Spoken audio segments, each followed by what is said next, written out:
देवो महेश्वर गुरु साक्षात् परब्रह्म तस्मै श्री गुरवे नमः। मन्नाद श्री जगन्नाथ मद्गुरु श्री जगद्गुरु ममात्मा सर्वभूतात्मा तस्मै श्री गुरवे नमः। अखण्डमण्डलाकारं व्याप्तं येन चराचरं तत्पदं दर्शितं येन तस्मै श्री गुरवे नमः। ब्रह्मा वसिष्ठ जनक सुख संदीप श्रीकृष्ण श्रीधर शिवराम दीक्षित शेषाचलार्य भोजराजार्य यल्लय्यार्य सद्गुरु श्री रामानंद पर्यंतं वंदे गुरुवन्मांजी सद्गुरु श्री चंद्रयार्य परापरम्। जय श्री सद्गुरु चंद्रयार्य महाराज की जय। जय श्री सद्गुरु रामलाल प्रभु महाराज की जय। श्री सत्य साईनाथ महाराज की जय। अखिलांड कोटि ब्रह्मांड नायक राजाधिराज योगिराज सच्चिदानंद परब्रह्म श्री समर्थ सद्गुरु साईनाथ महाराज की योग योगेश्वर साक्षात दत्त स्वरूप अवधूत श्री रामलाल महाप्रभु जी की अचल परिपूर्ण अंतर्योग आचार्य राजयोगी सद्गुरु श्री चंद्रयार महाराज की सदाशिव समारंभां शंकराचार्य मध्यमाम् अस्मदाचार्य पर्यन्तं वंदे गुरुपरंपराम्। सभाय महा बाकी नमस्कार। आपको కొద్దిగా మాటలు వీటిల్లో ఆవరణ వచ్చిన వల్ల మాట్లాడడానికి కొద్దిగా డిఫికల్ట్ అవుతుంది. దయచేసి సహోదరులతో అర్థం చేసుకోమని అందరినీ ప్రార్థిస్తుంది. ఒకరు అదైనా మాట్లాడాలి పేరు తర్వాత కాపలు అది అయితే ఈ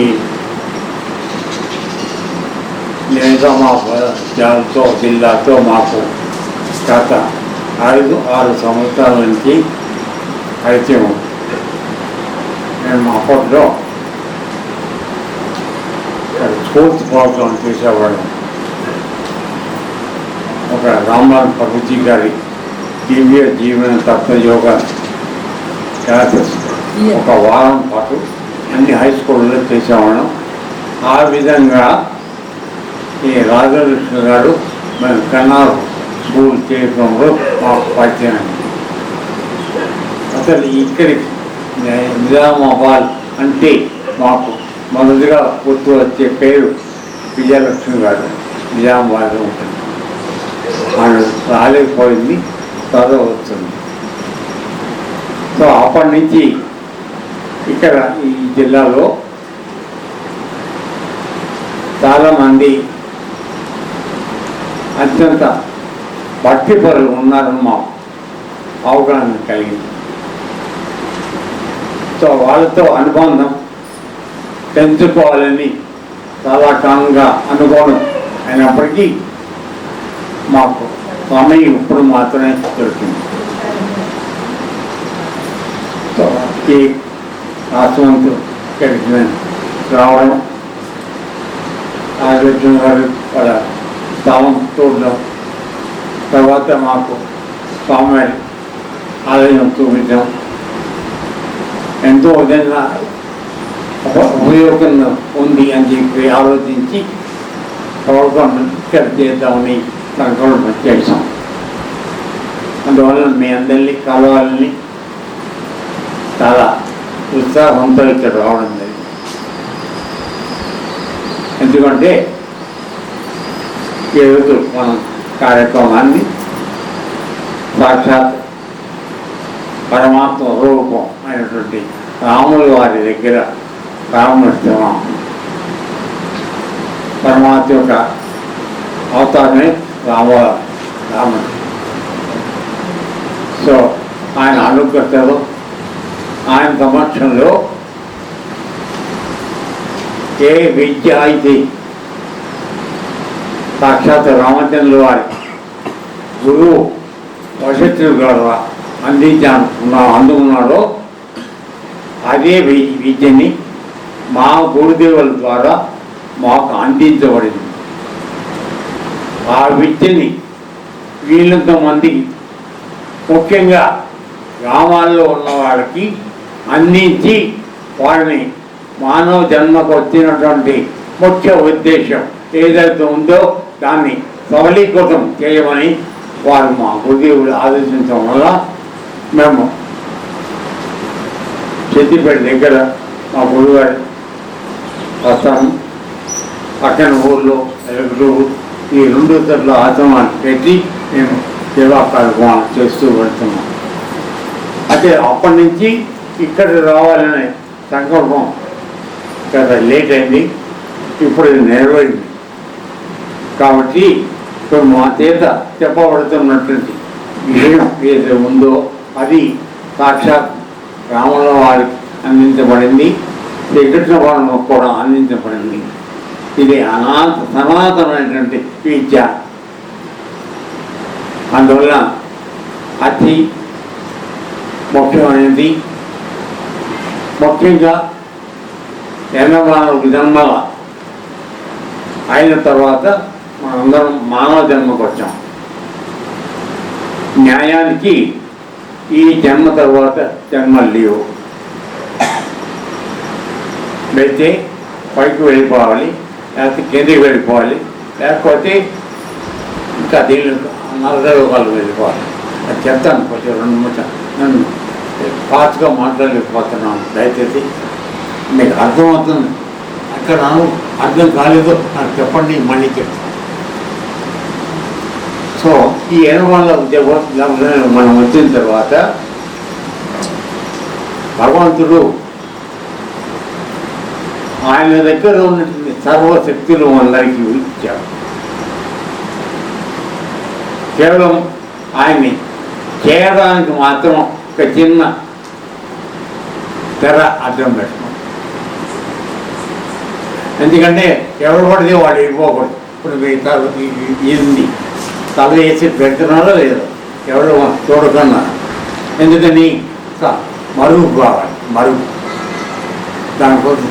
అలాగే పరమాత్మ కూడా మనకు అన్నీ ఇచ్చి నన్ను చేరాలంటే మాత్రం కొద్దిగా జాగ్రత్త పడి నా దగ్గర రావాలరా నాయన అని చెప్పి మనకు చెప్పాలి. అయితే మరి ఆయన చేరే విషయం మనకి కొన్ని సూచనలు, ఉపాసనలు అవన్నీ మనకు చెప్పడం జరిగింది. దాని ద్వారా నన్ను పొందొచ్చు అని చెప్పారు. అయితే మన అందరికీ అనుమానం వస్తుంది. ఇప్పుడు ఇక్కడికి వచ్చి కూర్చున్నాం. రాముడు గారు ఈ గుళ్ళలో ఉన్నాడా?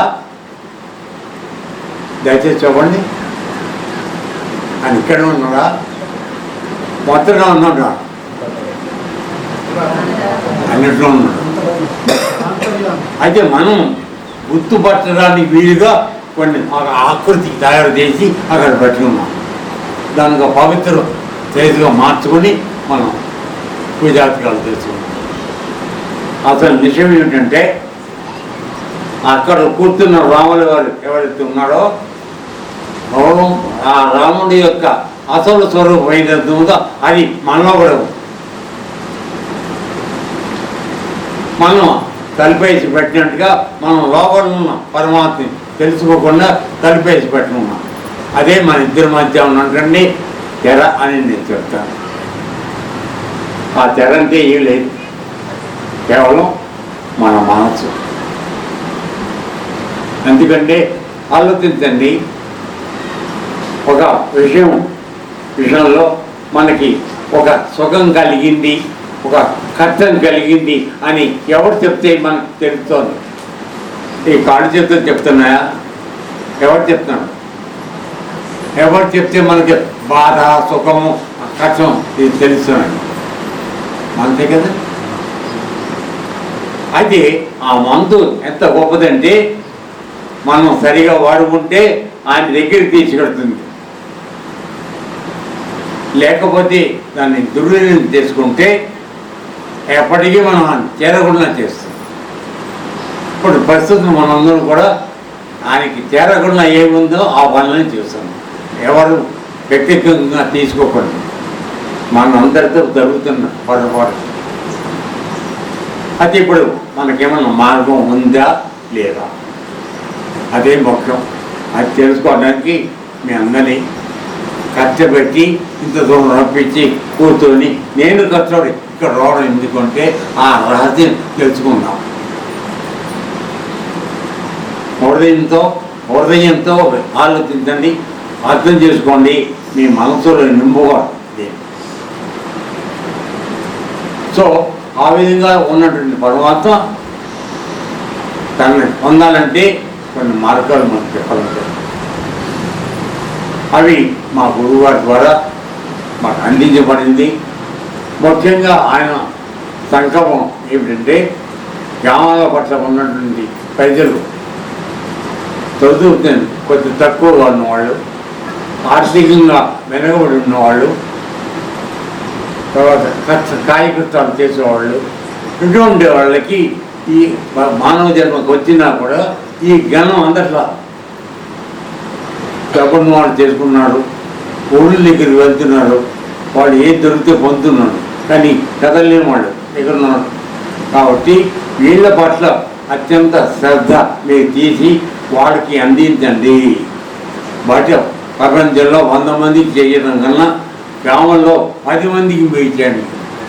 ఆ విధంగా వాడు ముందుకు వచ్చే పని చేస్తే మీ జన్మ తరితం అవుతుంది.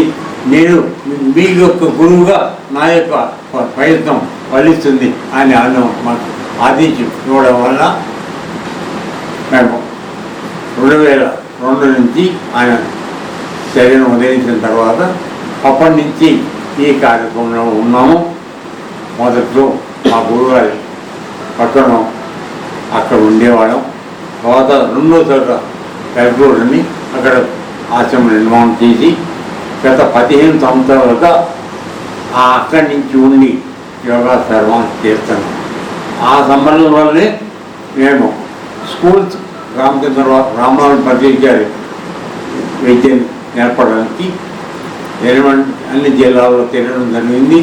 దాదాపుగా ఒక 130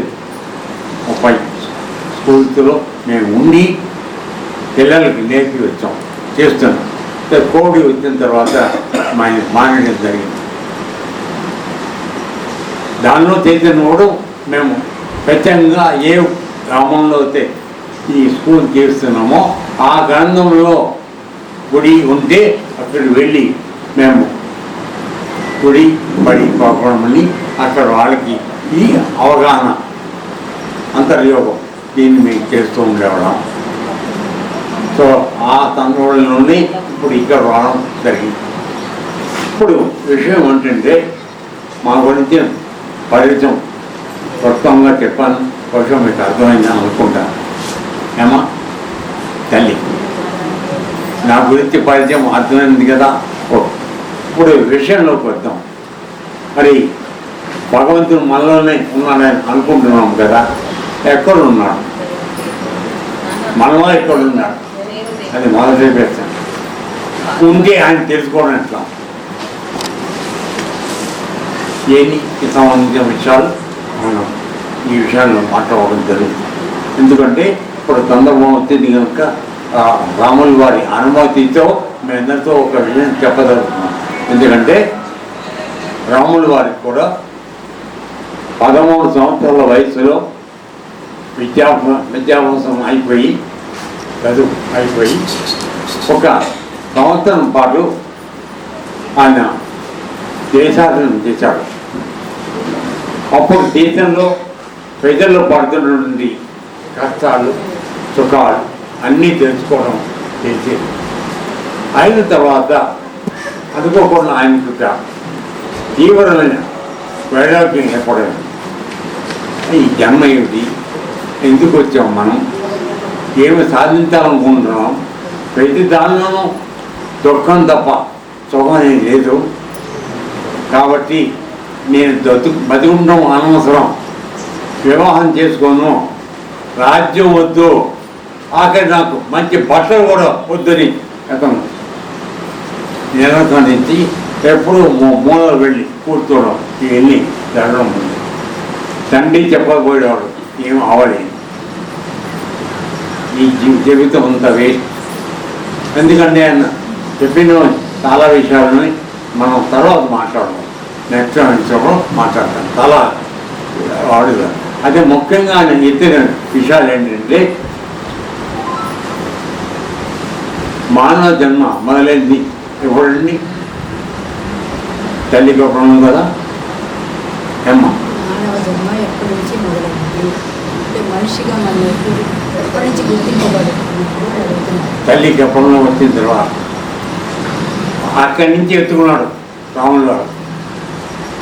ఎలా అంటే తల్లి గర్భంలో పడే వరకు మనదేం లేదు కదా, ఒక చిన్న బిందు నెమ్మదిలో నెలగా పెంచుకొని తిన్నాం. 12 అంగుళాల పిల్లలుగా శిశువుగా మారుతున్నాం. అప్పుడు మా అందరూ ఎంత తల్లి గర్భులు ఎంత బాధలు పడతామో చాలా అంతం తల్లికి అందరికీ మీకు తెలుసు. శిశువుగా వాడికి బాధపడి అప్పుడు 6 నెలలు 7 నెలల్లో తల్లి గర్భంలోకి ఈ జీవుగా వస్తాడు. మనం అక్కడ వచ్చి ముడిక కొంపల్లో మలమూత్రాదులతో అతను సహజీవనం చేస్తూ చాలా బుద్ధి ఇస్తాడు.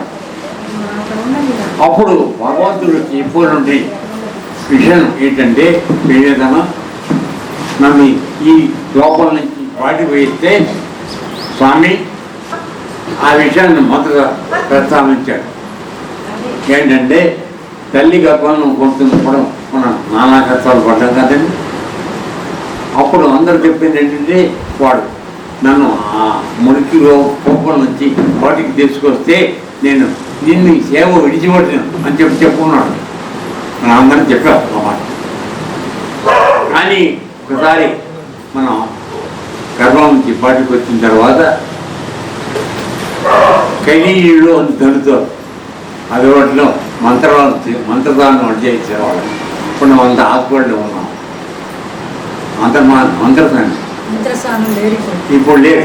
అప్పుడు ఏంటంటే ఆవిడే పిల్లాడు కదలకుండా ఉన్నా ఏడవపోయినా నీళ్లు తల్లాడు మొహం, దాన్ని కడి నీళ్ళు అంటారు. ఎప్పుడైతే ఆ నీళ్లు వాడి ముఖాన్ని కొట్టామో వాడికి అప్పటి వరకు ఉన్నటువంటి పూర్వ జన్మ ఇది పోతుంది.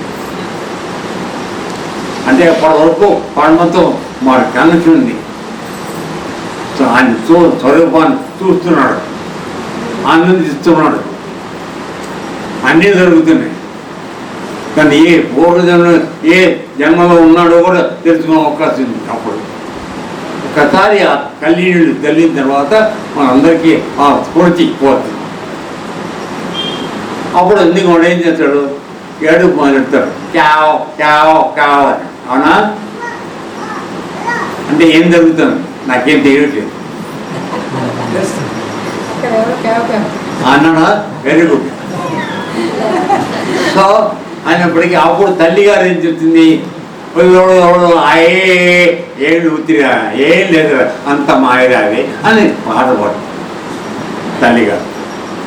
అంటే మొదట్లోనే మనం వాడికి ఈ లోకం లేదు, ఈ జన్మం లేదు అని వాడికి చెప్పడం జరుగుతుంది. కానీ తర్వాత మనం ఏం చేస్తున్నాం? వాడికి నామకరణం చేసి పేరు పడుతున్నాం. రాజ్యలక్ష్మి నా బడ్డే అందుకే చెప్తాను. అక్కడి నుంచి ఆ పేరు రాగానే ఆవిడ పేరుతో పిలవగానే నేను బయలుదేరుతాను. సపోజ్ వాళ్ళ నాన్నగారు అమ్మగారు సరిగా తిట్టండి కోపం. ఎందుకని అప్పట్లో నెమ్మది ఈ పేరు పెట్టేప్పటికీ మనకి అహంకారం కాదు.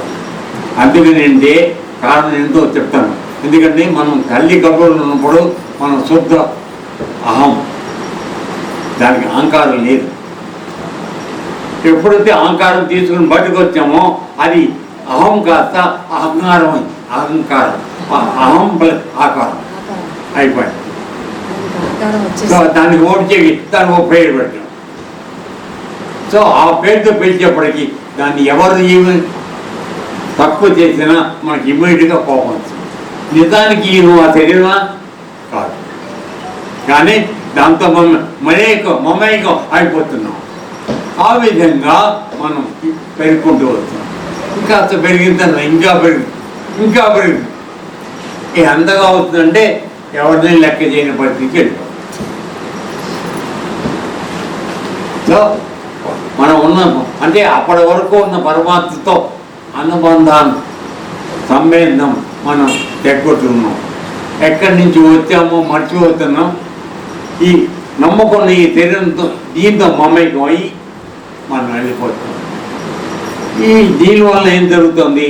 మనం చేసిన అహంకారం చేసిన పనుల వల్ల మనం తెలియకుండా కానీ తెలిసి కానీ కొన్ని పాపం పనులు చేస్తున్నాం. మేము ఎప్పుడు పాపం చేయలేదు మాత్రం ఎవరు చెప్పగలరు, నేను నమ్మను. తక్కువ చేయొచ్చు ఒప్పుకున్నా, అసలు చేయడం మాత్రం ఎవరు చెప్పరు, పచ్చి అవ్వదు. సో ఈ తప్పులు చేస్తే మరి మనం చేసుకుని తప్పు మనం అనుభవించాలి కదండి, అవునా కదా? ఏం తల్లి? అది బాగా ప్రయత్నం చేస్తే నువ్వు పొడు చేసింది కూడా బిడ్డ నువ్వే అనుభవించా. మంచిగా చేసావు నీకు నేనే దానికి నీ ఇస్తాను. తప్పు పని చేసావు దానికి పని నేనే ఇస్తాను. కాబట్టి నీకు ఇప్పుడు మానవ జన్మ ఇచ్చాను, జ్ఞానం ఇచ్చాను. ఈ సహాయంతో నీవు సరైన మార్గంలో ఉండు.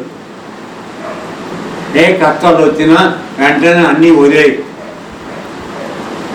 నేను నమ్మిన దాన్ని పట్టుకుంది. రాముల వారికి చెప్పింది అదే పుస్తకం. అది ఏమో దానిలోకి వెళ్ళడం మొత్తం అంటే చాలా కష్టం దానిలోకి వెళ్ళడం.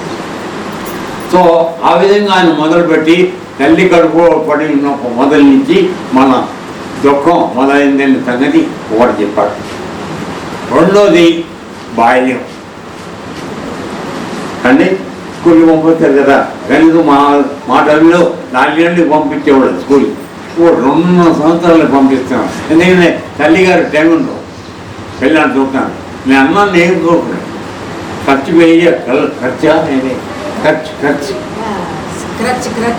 ఖర్చులో పెట్టడం లేదా కిండర్ గార్డెన్ వాటిని పెట్టి కన్నయ్య ఒక పిల్ల అది కూడా ఇచ్చేయలేరు, తెచ్చేయలేరు. దాన్ని మామూలు ఫ్యామిలీ బాగోడు గారు అర్థం భర్త గారేమో ఎప్పుడు డబ్బులు విషయంలో పని ఉంటాడు. ఆయన ఎప్పుడు కారణం ఉంటాడు, నిరంతరం ఎప్పటిదో చాలు.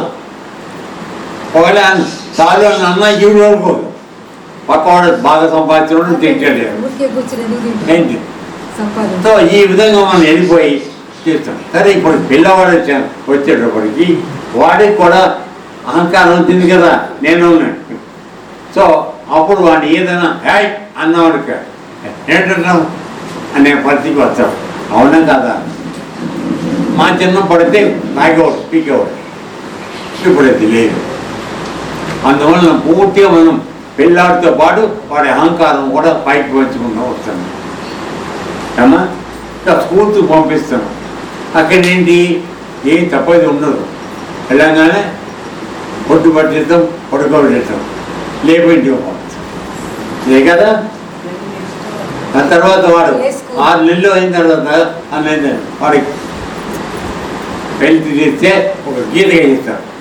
ఒక గీత టీచర్ గారు చాపడం కూడా. ఎందుకంటే వాడు ఈ ట్రావెల్ లైన్ ఓకే గీత గీతాడు, వాడు చదువు వచ్చేది. ఆ పరిస్థితి అంటే నేను ఎందుకు చెప్తానంటే ఇవన్నీ మనం పిల్లవాడి దగ్గర నుంచి అహంకారం పెరగడానికి ఏం కావాలో అవన్నీ మనం చేస్తున్నాం. నేను చెప్పేది నిజమైతే దయచేసి ఒప్పుకోం. చెప్పండి తప్పారని చెప్తున్నాం కామెంట్. ఆ విధంగా మనం ఏం చెప్తానే మనం చెడిపోయింది కాకుండా పిల్లలు కూడా చెడకూడదు. అయితే ఆ పరిస్థితుల్లో వాడికి కూడా కోపం ఉంటుంది, చెప్పడానికి అవకాశం లేదు. నువ్వు మాట్లాడినవో స్కూల్లో టీచర్గా మాట్లాడుతుంది, ఇంట్లో చెప్తానంటే అమ్మగారు రుబ్బోదు, లోప బాధం ఏమవుతుంది చెప్పలేంత వాడు వేదన పొందుతూ ఉంటాడు. సో బాల్యంలో మనకి అది పరిస్థితిని రాములు వారు చెప్పడం నా తొంద వాళ్ళకి కావాలి. సో ఆ విధంగా బాల్యం గడిపోతాం. సరే కాస్త ఆటలేమో అడ్డాడుచుకున్నాడు, నాకు కాస్త శక్తి వచ్చింది, కౌమారంలోకి వచ్చాం. తినాలి, ఆడుకోవాలి, ఎగురుతూ ఉండాలి, శరీరం పెంచుకోవాలి. ఆ పరిస్థితులు ఉంటాయి. అప్పుడు నువ్వు చెప్పిన ఎలా చదువుకో ఇప్పుడే కానీ వెళ్ళిపోతా కదా. సో కౌమారంలో అప్పుడు ఆ విధంగా వెళ్ళిపోతాం. చదువు సార్ వాడికి శ్రద్ధ లేదు. ఇప్పుడు దాన్ని దిక్కు వల్ల ఈ వచ్చిన తర్వాత పూర్తిగా పనులు నాశనైపోయారు. ఎంత దూరం వెళ్ళిపోయిందంటే సెల్ ఫోన్ ఇవ్వకపోతే ఆత్మహత్య చేసుకున్నంత స్థితికి వెళ్ళారు. వాళ్ళ ఎవరిది తప్పు? ఎవరిదండి? నాదా మీగా? ఎందుకని ఒకడే వెళ్ళాడు, లేదా ఒక్క అమ్మాయి. అది కాదండి తప్పేస్తాం. అందుకే ఇచ్చి దాంతో ఏం జరుగుతుంది? అందరూ ఏం చూస్తున్నామో వాళ్ళు మనకు తెలియదు, ఏం వాళ్ళు చెడిపోయి పడుతున్నాయి. అది వరకు వెళ్ళిన ఆడపిల్లలు ఇంట్లో ఉందంటే తల్లి ఏమో జాగ్రత్తలు చెప్పారు. ఇప్పుడు ఏమన్నా ఉన్నాయా అండి? ఏ ఆడపిల్లకి ఏమన్నా చెప్తున్నాం మనం? ఒక పిల్లవాడికి ఏమన్నా చెప్తున్నావా? చెప్పలేదు. నేను ఇవన్నీ మిమ్మల్ని మెడుతుంచడానికి కాదు, మనతో ఏం పొరపాటు దొరుకుతుందో తెలుసుకుందాం. ఇవన్నీ ఎప్పుడో 10 లక్షల సంవత్సరాల క్రితం రాముడు అంటాడు, నేను చెప్పలేదు అమ్మా. సో ఆ విధంగా మన యవ్వనం పోతాం, యవ్వనం వస్తాం. కౌమారం నుంచి మనం యవ్వనంలోకి వచ్చాము. యవ్వనంలో వచ్చేటప్పటికి మనకి అప్పటి వరకు పెంచుకున్న శరీరంలో భగవంతుడు మనకి కొన్ని ఏర్పాటు చేస్తాడు కదా. ఆడపల్లి మగపల్లి ఏర్పాటు చేస్తాడు. సో వాటిని ఉపయోగించుకోవాల్సిన అవసరం వస్తుంది. ఒకటి చోటు కోసం ప్రయత్నం చేస్తాం. అంటే మనందరం కూడా ఒక్కడిగా ఉన్నవాడిని అనేక అవ్వాలనే ప్రయత్నంలోకి మనందరం మారిపోతాం. భగవద్గీత చెప్పేటప్పుడు పరమాత్మ ఒక్కడే ఉన్నాడు, ఆయన అనేకం అవ్వాలి అనుకున్నాడు అంటే మనం దాన్ని ఎప్పుడు ఒప్పుకోం. ఆయన ఏంటి అనేకం అని మన అనుభవం కదా. కానీ నిజానికి మనం చేతున్న పని అది. పుట్టినప్పుడు పెళ్ళి అవుతుంది తెలుసా, భార్య కావాలని తెలుసా? లేదు కదా. కానీ వయసు వచ్చిన తర్వాత మనకి భార్య కావాలి, వాళ్ళకు కూడా కావాలి. అప్పుడు ఏం చేస్తున్నాం? కళ్యాణం చేసుకుంటాం. మామూలుగా విడిగా ఉండడం కాదు, అది కాదు నేను చెప్పేది. యాత్ర ప్రకారం వివాహం చేసుకోవాలి. చేసిన తర్వాత మరి సురక్షిత చేయాలి కదా, మళ్ళీ మనం వెళ్ళాలి. సో దీన్ని పడిన తర్వాత నెక్స్ట్ దీన్ని చేసి కూడా శాస్త్రంలో మనకు వచ్చే సమస్యలు ఏంటి? పిల్లలు మనం చదివించాలి, పెద్దదనం చేయాలి, బాగా కష్టపడి సంపాదించాలి, ఆస్తులు కూడబెట్టుకోవాలి. దీన్ని ఆడవలసి ఉంటాం. వాడికి ఏ విధంగా మనం మార్గదర్శనం చేయాలి అనేటువంటి విషయంలో మనం కొద్దిగా వెనక పడుతున్నాం. అందువలన వాళ్ళకి మార్గదర్శనం లేదు. వాడు కూడా నెక్స్ట్ పత్తి అయితే మళ్ళీ వాడు కూడా పెళ్లి చేసుకున్నాడు, మీనైతే మన ఇద్దరిని బయటికి పంపిస్తున్నాడు కదా. మన అవసరాలు అయిపోతుంది కదా. అందుకే మన బర్త్డే పంపించి వెళ్ళంతాం. సో ఈలోపుగా ఈ మొత్తం జీవితంలో ఎవరికైనా భగవంతుడు ఉన్నాడని, భగవంతుడు వాళ్ళ తోడ ఉన్నాడని ఆయన తెలుసుకుందామని అవకాశం ఎవరికన్నా వస్తుందా? రోజు కొబ్బరికాయ కొడుతున్నాము, మంత్రం చేస్తున్నాము. రోజు కొట్టదా అప్పుడప్పుడు కొడుతున్నాము. శనివారం నాడు కొడతాం, గురువారం సాయిబాబా కొడతాం. తర్వాత గురువారం అయిపోయిగా సాయిబాబా గుడిని ఎవరు చూడరు అను అనుకుంటాడు సాయిబాబా. చేస్తాడు ఇప్పుడు ఆయన ఇంకా పడుకునేదా? తర్వాత పడుకున్నాడు. పడుకునే ఉన్నాడు. ఎవరైనా వస్తారో తలుపు తీశారు, మేము వచ్చాక తీశారు. మొన్నంతా మనం చేద్దాం. సరే ఇప్పుడు విమర్శ వద్దు, చేస్తాను. అందుకని నేను నా విషయం మీకు అందరికి మనం చేసేది ఏంటంటే, మన 60 సంవత్సరాల నుంచి 75, 80 సంవత్సరాలు బతుకున్నా ఇంతలో ఎంత సమయాన్ని మనం భగవంతుడి గురించి ఆలోచిస్తున్నాము. ఆయన ఏమో నీ లోపలి ఉన్నాను రా, నన్ను తెలుసుకో, నన్ను చేరు అంటున్నాడు. 84 జన్మల తర్వాత నీకు మానవ జన్మ ఇచ్చాను, నన్ను పొందడానికి అవకాశం ఇచ్చాను, రాను అని అనంటే మనం అది ఆయన వదిలేసి వెళ్ళాము. పిల్లలు, వాటి ఇల్లు, ఈ దాంట్లో దీనికి ఎవరో ఒకళ్ళు పెళ్లి మళ్ళీ గంట కట్టాలా అక్కర్లేదా ఆ పంచేయడం కొంచెం నేను పన్నీరు నాకేం వేరే వాళ్ళే పెళ్లి మళ్ళీ గంట కొట్టడం.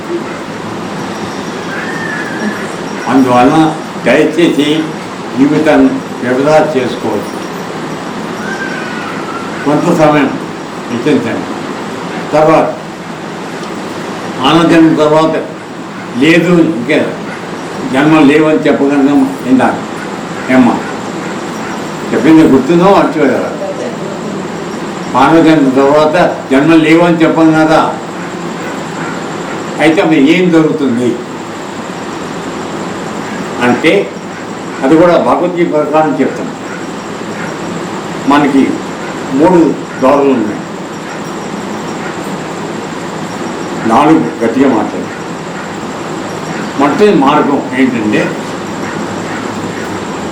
ఉన్న మార్గం 4 జన్మలు కొద్దిగా మంచి పనులు చేసుకుంటూ, ఎక్కువ పాపం చేయకుండా, పక్క వాళ్ళని దోసుకోకుండా కొద్దిగా మంచిగా ఉంటే మళ్ళీ మనకు మానవ జన్మ ఇస్తారు. అంటే రెండోది, ఎవడే కనపడినా సరే నాదే, నేను తప్పు రైట్ నాకు తెలియదు, నేను ఆవిడ చెప్పి కానీ జీన్స్ లోపలేస్తా, ఏదొచ్చినా సరే. ఉద్యోగంలో తక్కువైనా కూడా మళ్ళీ మంత్రం తీసుకుని చేస్తూ ఉంటాను. ఆ విధంగా వెళ్ళిపోతుంది. దానివల్ల వెళ్ళిపోతుంది. ఏం జరుగుతుంది? సరే హెచ్పి వాడు కొట్టుకుంటే ప్రాబ్లం లేదు, ఉన్నదాన్ని తిన్న మాత్రం వెళ్ళిపోతుంది. నిన్ననే ఢిల్లీ హైకోర్టు జడ్జిగా దొరికిపోయాడు. అదేనా గుర్తుపెట్టుకోండి, మనం చేసే పని ఎవరు చూడలేదని అనుకుంటున్నాం, కానీ చూసేవాడు ఎన్నోబడి ఉన్నాడు. దయచేసి గుర్తుపెట్టండి, ఇక్కడే ఉన్నాడు, వాడు అన్నీ లెక్కిస్తాడు. సో ఏమవుతుంది, మనకి ఎప్పుడో ఒకరోజు ఫలాన్ని పడుతుంది. దానికి ఏం జరుగుతుంది అంటే తాపత్యపాలను ఎక్కువ చేస్తే మన్ని నెమ్మదారు వాళ్ళ దగ్గరికి పంపిస్తారు. అందరూ వెళ్తాం న్యాయంగా. వాళ్ళ దగ్గర వెళ్ళినప్పుడు గర్వపణం వస్తుంది ఈ సంగతి. సో వచ్చినప్పుడు ఆయనకి ఇతరుతో పాటు 12 మంది జోరుగా తిరుగుతారు, చెవరులు అంటారు. వాళ్ళందరినీ నీ గురించి రిపోర్ట్ ఇస్తారు. నువ్వు ఏం పనులు చేసావో అన్నీ చెప్తారు మొత్తం. ఓకే సరే వెళ్ళి మన దగ్గర ఉంటారు. ముందు ఓడిచిన పాపాలకి ముందు అడిషనల్ వేయమంటారు. అది చాలా ఉన్నాయి. 80,000 జన్మలకి 80,000 శిక్షలు ఉన్నాయి. దాంట్లో వేస్తారు వాళ్ళు. అందులో వారు చెప్పేది కుంభీ పాకం అంటారు. అంటే పెద్ద మీరు అచ్చి బజ్జీలు వేస్తారు కదా, మిర్చి బజ్జీలు వేయిస్తాను. అలా మన నేస్తారు, వేసి వాయిస్తారు. తర్వాత అక్కడ చెట్లు ఆకులు ఉంటే కోసుకుపోతున్నాయి. నగరాలు ఒకటి కాదు, ఇసుకలో నడిపిస్తారు, కాళ్ళు కాలిపోతూ ఉంటాయి. యాతన శరీరం ఉంటారు, యాతన శరీరం దాంతో అన్నీ అవ్వచ్చు.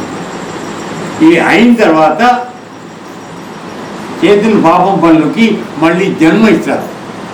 అది ఎక్కడి నుంచి అంటే మన ఊళ్ళో ఉన్న కొండ నుంచి మొదలెట్టి గట్టి పడకల దగ్గర నుంచి మొదలెట్టి 84 జన్మం అన్నీ అనుకుంటూ వెళ్ళాలి. ఏమి ఇందులో షార్ట్కట్ లేదు. అదే ఆ జన్మలు కూడా నువ్వు మంచిగా ఉన్నావు, నీకు నెక్స్ట్ పోతుంది పై కొత్త పోషిస్తారు. ఏ విధంగా అయిపోయి నువ్వు మళ్ళీ జన్మకి మొదటి జన్మ మానవ జన్మకి రావాలంటే కొన్ని లక్షల సంవత్సరాలు అవుతుంది. కొన్ని లక్షల సంవత్సరాలు గట్టిగా మాట్లాడితే కొన్ని కోటలు అవుతుంది. కాబట్టి మనం గత్యంతరం లేక కానీ వీళ్ళు అవుతుంది కదా అని పాపం పనులు చేసుకుంటూ వెళ్తే తర్వాత పనులు చేయి, ఇది మనమే అనుభవించాలి. ఇది ఒక ఆప్షన్. మంచివాడు మాధవుడుగా ఉండటం రెండోది. మూడోది సత్వగుణంతో ఉండి నేను శుభ్రంగా ఉన్నాను, సత్వం అండి, నేను తినకుండా ఎవరికి చేయను. నాతో పాటు వాడు వచ్చాడు చాలా భోంచేయమని కాస్త వెళ్ళిపోవడం అని నేను ఇంకా కూడా ఉన్నాను, వాడికి భోజనిస్తాను అంటే నాతో పాటు ఇంకోటి బతకడాన్ని అన్నింటి అవకాశం ఇస్తాను. ఎటువంటి మంచి పనులు చేయటం కనుక మనకి స్వర్గప్రాప్తి వస్తుంది. మన అందరికీ కూడా ఏంటి స్వర్గం అనగానే రమ్మ లేదా అక్కడ అమృతం అని నువ్వు దొరికిందని మనం అనుకుంటాం, కానీ నాకేముంటాయో మనకి అంటే. అయితే అక్కడ ఇంత పుణ్యం చేసుకుని మొన్న అక్కడికి వెళ్తే ఎటువంటి అక్కడ భర్తీ ఏంటంటే మన దగ్గర పుణ్యం ఉన్నంత కాలం మనని స్వర్గం ఉంచుతాం. ఏ విధంగా అంటే 5 స్టార్ హోటల్ లాగా క్రెడిట్ కార్డు ఉన్నంత వరకు వాళ్ళు ఇస్తారు. పుణ్యం అయిపోయిన తర్వాత తంతందే మనం కిందకి వస్తాం, మళ్ళీ మానవ జన్మగా రావాలి, భూమిదికి రావాలి. మానవ జన్మ అని చెప్పాలి, ఎందుకంటే ప్రాసెస్ తర్వాత చెప్తాం. నెలమంతకు వచ్చి పడతాం, అది మూడవది. ఇంకా నాలుగోది మా గురువులాంటి వారు మంచి విషయాలు చెప్పి ఒక యోగ మార్గం నేర్పి నేను ఉన్న పరమాన్ని తెలుసుకుని అనుభవం తీసుకునే విధానం చెప్పిన తర్వాత నీవు లోపల ఉన్న పరమంతో సంయోగం చెందితే నీవు డైరెక్ట్గా బ్రాహ్మణుల దగ్గరికి వెళ్తావు. ఇక మళ్ళీ జన్మకు రావాల్సిన ఉంది. అటువంటి విషయం కూడా మనకు చెప్పడం, దాన్ని ఎవరు పట్టించుకోరు. దానికి కూడా కారణం చెప్పారు భగవద్గీతలో. 1 కోటి మంది మానవులు ఉంటే అందులో ఒక్కడు మాత్రమే అతడు మానవత్వంతో ఉంటాడు.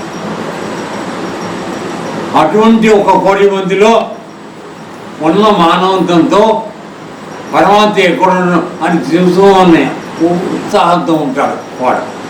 ఆ 1 కోటి మందిలో ఒకడు. అటువంటి 1 కోటి మంది ఉంటే అందులో ఒకడు భగవంతుని తెలుసుకోవడానికి ప్రయత్నించేస్తాడు. అటువంటి 1 కోటి మందిలో ఒకడు మాత్రమే నా స్వరూపాన్ని తెలుసుకుంటాడు, నాలో కలిసిపోతాడు అని ఆయన చాలా క్లియర్గా చెప్పాడు. కాబట్టి మనం ఎందులో వస్తామో మీరే లెక్కేస్తాం, నేను చెప్పలేను, నాకు చాలు.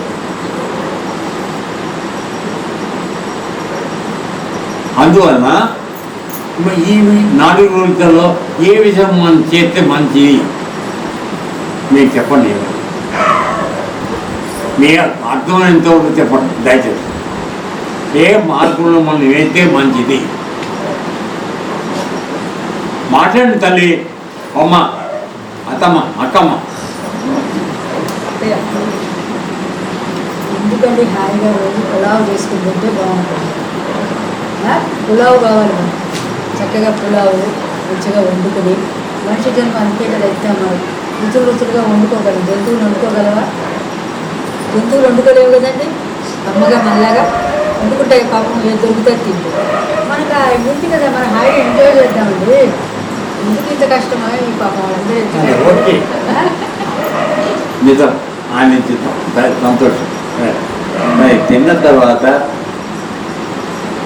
వచ్చే ఆల్తర్ ఎవరు చేస్తారు? ఆల్తర్ మందులు 2 బాగా తిన్నాం, పొడి ముక్కలు కిందికి రావు, కింద పడుతుంది, ఆశ్రమంలో వస్తాయి. అది ఎవరు తెచ్చారు? తిన్నప్పుడు తిన్నాం బాగా ముక్కు అంటే పైగా పక్కన వాళ్ళైతే ఎక్కువగా తింటాం. మన ఇంటి అయితే ఒక మొక్కే, మన చేయగారు చెప్పిన 2 మొక్కలు తింటే చాలు. నేను మళ్ళీ దొరకదు తినే. ఇవి తర్వాత వచ్చి నెప్పులు తగ్గ ఎవరు గుర్తులు, ఇక్కడ గుర్తులు ఎక్కడ ఏం దొరుకుతుంది? కుర్చీలు వస్తాయి. గుర్తులు కూడా గుర్తులే పరిచేస్తుంది.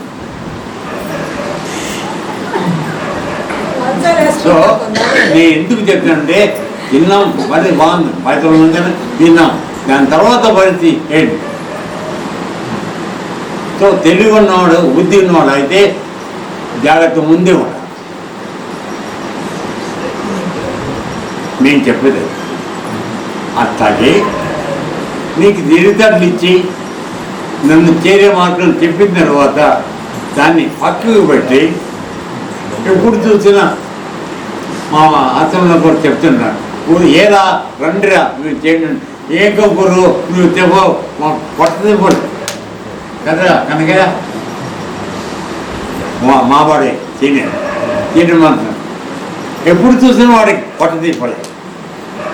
కోటీశ్వరుడు ఆయన పొట్టిస్తాడు, పొట్ట తీపడు. కోటీశ్వరులు పొట్ట ఎప్పటికీ నిండు పేదవాడి పొట్ట నిండుతుంది. సో ఈ విధంగా మనం ఇచ్చిన ఆయుష్ వాడుకోవడం చేయట్లేదు ఉంటే మరి మనం ఈ మానవ జన్మకి ఎందుకు ఇవ్వాలి? ఇప్పుడు అలా తినే పని అన్ని జన్మలు చేస్తున్నా కానీ అన్ని జంతువులు మనకు కొత్త విషయం. 3 విషయాల్లో మనం అన్ని జంతువులతో మనం కూడా సమానం. ఏమిటి? ఆహారము, నిద్ర, వైద్యము, పిల్లని కండం, అన్నిట్లోనూ అవి ఎంతో మనం కూడా అంతే. కాదు మనం ఖర్చులు వేసుకుంటాం, అది వేరు కానీ ఏమ్మా అంతకన్నా మనం గొప్ప అనాలా? లేకపోతే అక్కడ కనపడి కుక్క పల్లి వాటిలాగా మనం వాటినా? చెప్పండి దయచేసి.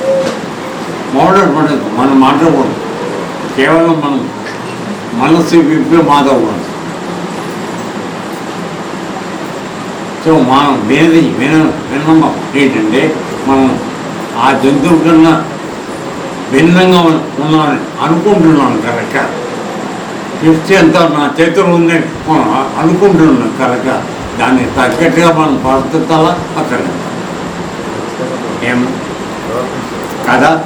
కాబట్టి ఇప్పుడు భగవంతుడు మనకు ఈ మానవ జన్మకి ఇచ్చిన ఉపయోగం ఏదైతే ఉందో దాన్ని మనం అమలు చేయాలి. దయచేసి వినండి.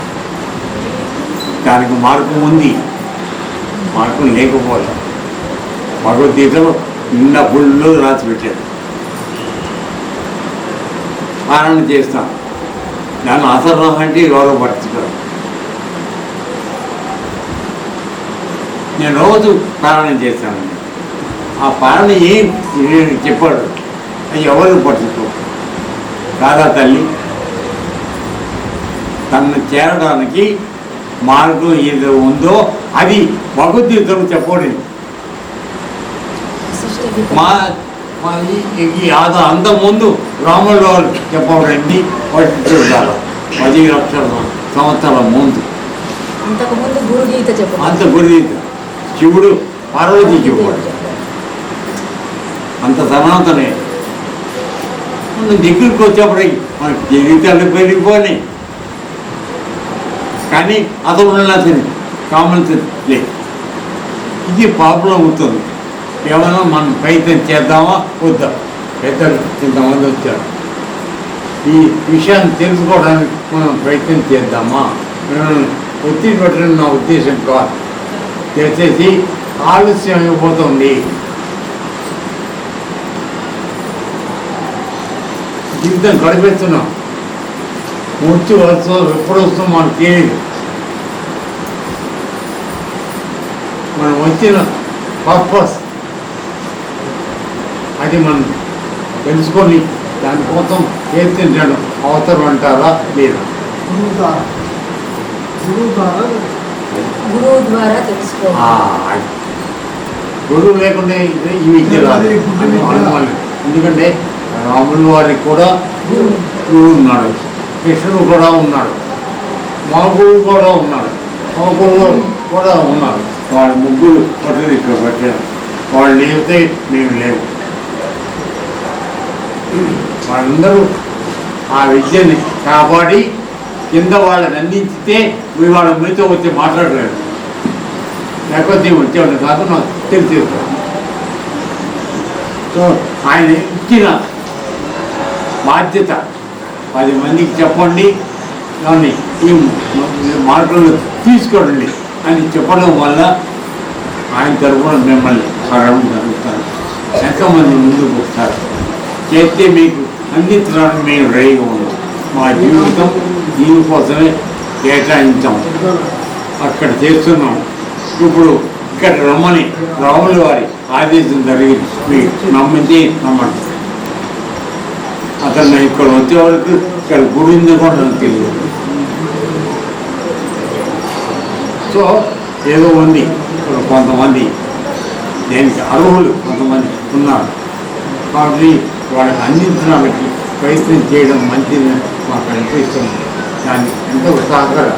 ఎందుకంటే ఈ దీంట్లోనే ఒక విషయం చెప్పండి. ఈ రాముల వారు చాలా క్వశ్చన్లు అడిగారు, చెప్పాను కదా. ఇంకోసారి వచ్చినప్పుడు వివరంగా చెప్పంటారు. అందులో మెయిన్ పాయింట్ ఏంటంటే వశిష్ఠుడు అతను మాట్లాడడం అయిపోయిన తర్వాత ఒక్క విషయం చెప్తాడు. ఆ విషయం చెప్పేసి నేను ఆపేస్తాను. తర్వాత అమ్మగారు చెప్పేది మాట మీకు అర్థమవుతుందో లేదో నాకు తెలియదు.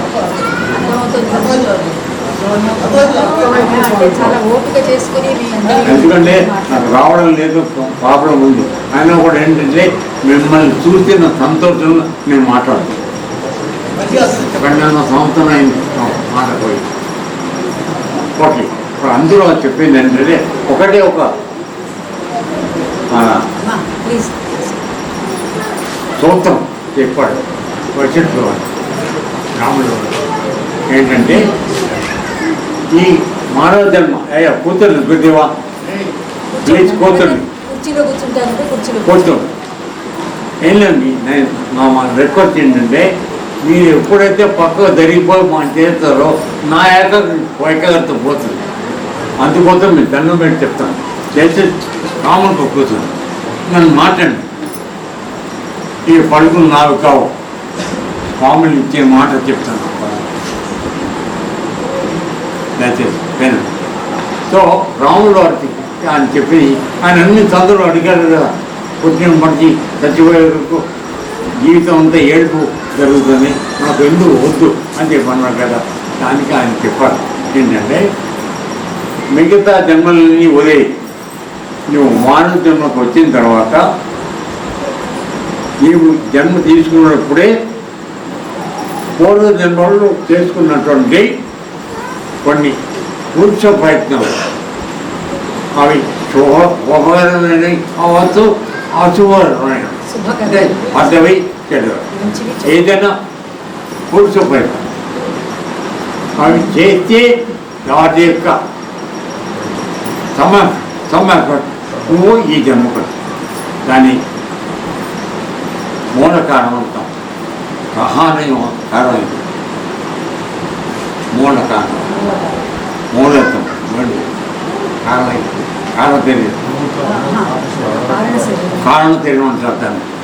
అంటే ఈ జన్మకు రావడానికి జన్మలో జరిగిన పనుల యొక్క ఫలితం ఏదైతే ఉందో అది ఒక భారం వచ్చినప్పుడు దానిలో ఈ శరీరం వచ్చాం.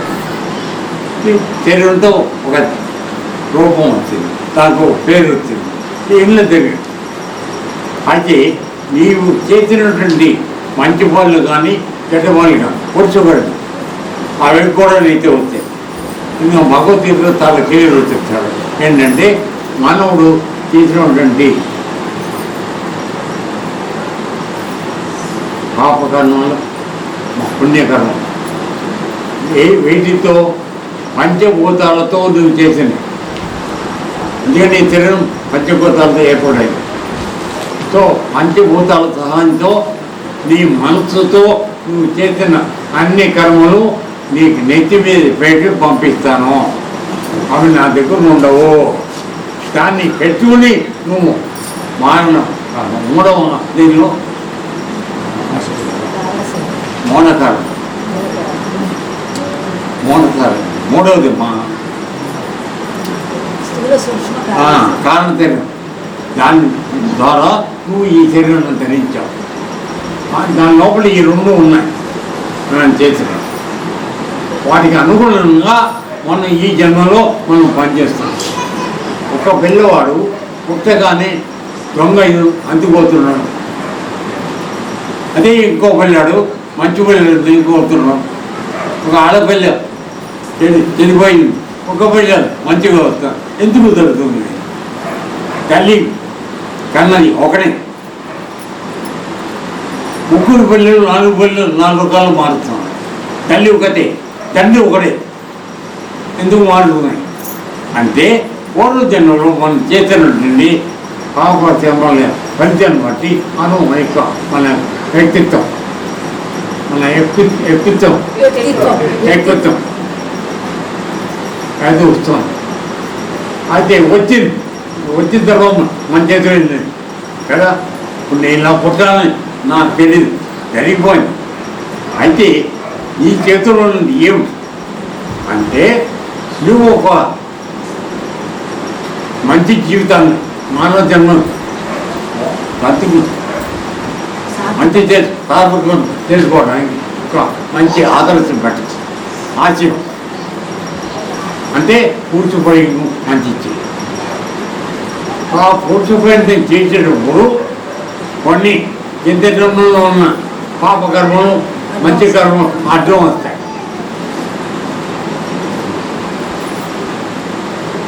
కానీ మంచి చూడండి, మీరు మంచి పని చేసేవాడికి అందరు తిట్లు పడుతుంటాయి.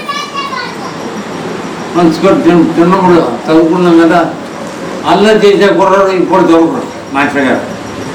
వాడు చేస్తున్నాడు కదా అని మనం కూడా చేస్తే ఆవిడ మన మట్టుగాడు. ఎందుకంటే కొత్తగా చేసినాడు.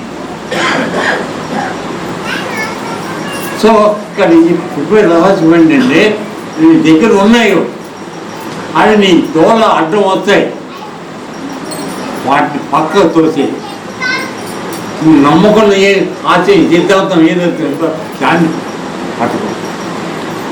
ఇప్పుడు మీరందరూ కూడా ఊరు ద్వారా మనం నేర్చుకోవాలి అందరూ కదా. ఆ మాటనే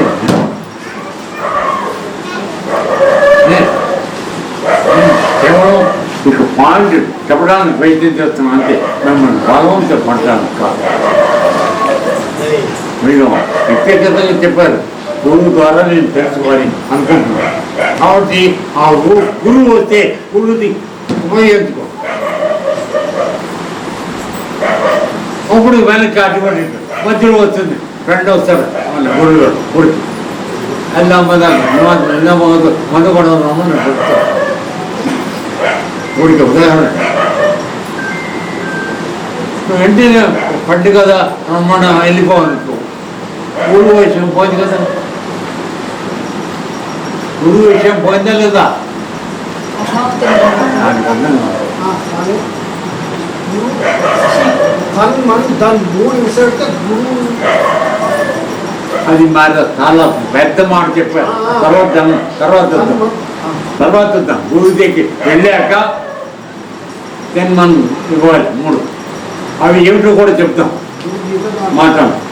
ఓకే, ఇప్పుడు పాయింట్ ఏంటంటే ఈ గురువు దగ్గరికి వెళ్దామని అనుకున్నప్పుడు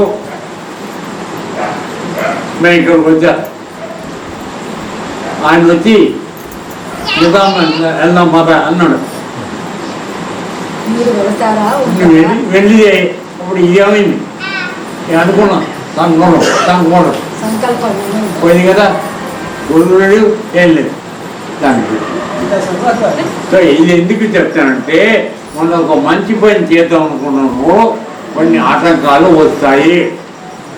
ఆ ఆటంకాలను తట్టుకుంటేనే నువ్వు వాటిని చేయగలవు.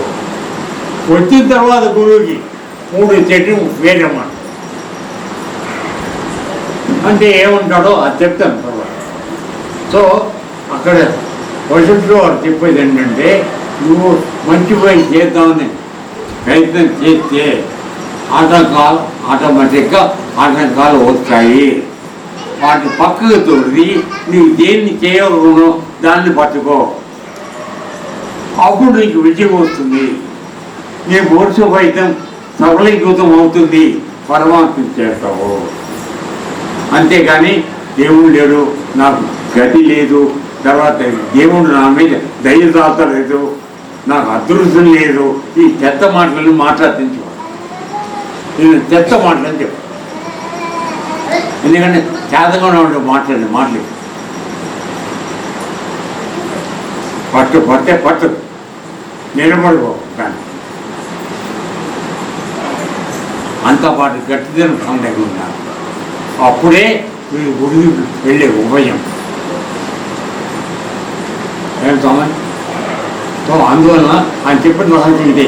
ఇంకా వేరే ఉన్నాయి, 38,000 శ్లోకాలు ఉన్నాయి ఇందులో. వెళ్ళి కాదు, నేను మీకు ఎంతవరకు కావాలో అంత కూడా చెప్తాను. చిన్నప్పుడు అన్నప్రాసన చేస్తాం కదా, అన్నప్రాసన అప్పుడు ఏం పడతాం, ఎప్పుడు చేయలే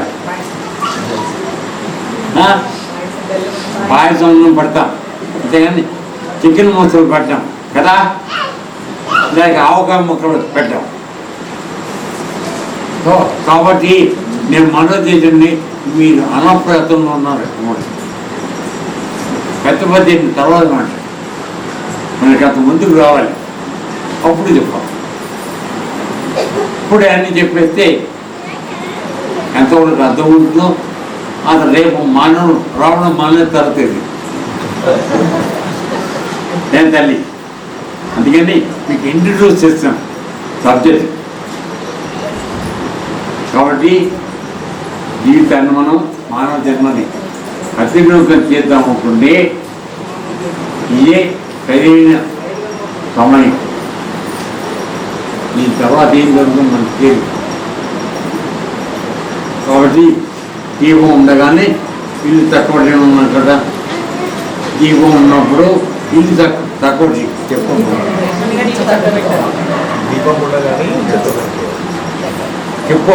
దీపం ఉండగానే ఇల్లు చక్క పెట్టుకుంటాం కదా అంటున్నారు.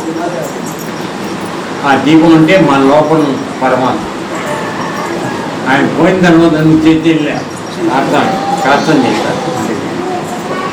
కాబట్టి ఈ లోపల దీపం ఉన్నప్పుడు దాన్ని సద్వినియోగం చేసుకున్నాం.